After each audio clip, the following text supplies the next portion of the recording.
We have some news just coming in. Pakistan is going to be hosting a virtual meeting of foreign ministers of Afghanistan's neighbors on Wednesday to discuss the latest situation in the war-torn country.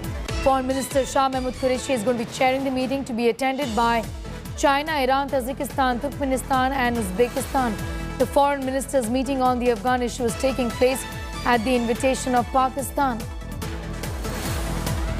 Gaurav Sawant is getting us more details on that big story. So as is evident, Gaurav, and much has been said about this, about the role of Pakistan really writ large, isn't it, when it comes to both, fomenting trouble in Afghanistan and now interfering in the internal affairs.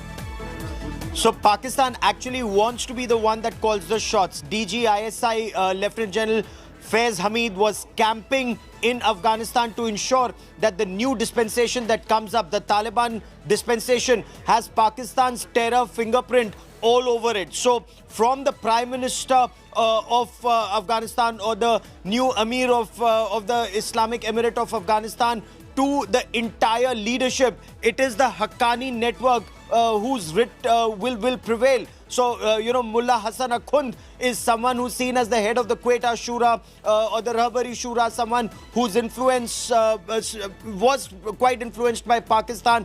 The Haqqani, Sirajuddin Haqqani, heads the Interior Ministry, and from what information appears to be filtering out, he'll be in charge, or Sirajuddin Haqqani will not only be the Home Minister of the country, but also have his sway all across eastern Afghanistan. So whether it's Nangarhar or Kunar or Paktika or Paktia, in this entire region, he appoints governors. So Pakistan ISI's writ will prevail. What about the Doha faction? Mullah Abdul Ghani Baradar, he's been relegated. Remember, he spent 8 years in a Pakistani prison, so clearly not very close to Pakistan's ISI. Secondly, Sher Abbas Tanikzai, who was tipped to take over as the foreign minister, well, he interacted with India, something that's said to have miffed Pakistan's ISI. He too has been relegated to the deputy foreign minister's post. So it's Pakistan's ISI that was calling the shots in government formation, and Pakistan's foreign ministry that now wants to control the narrative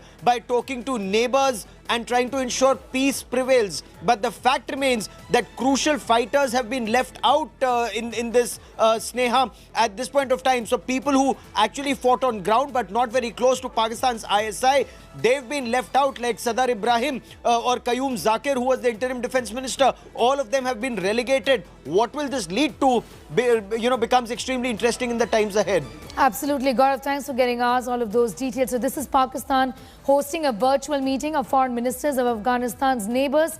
This is going to happen on Wednesday to discuss the situation in the war-torn country.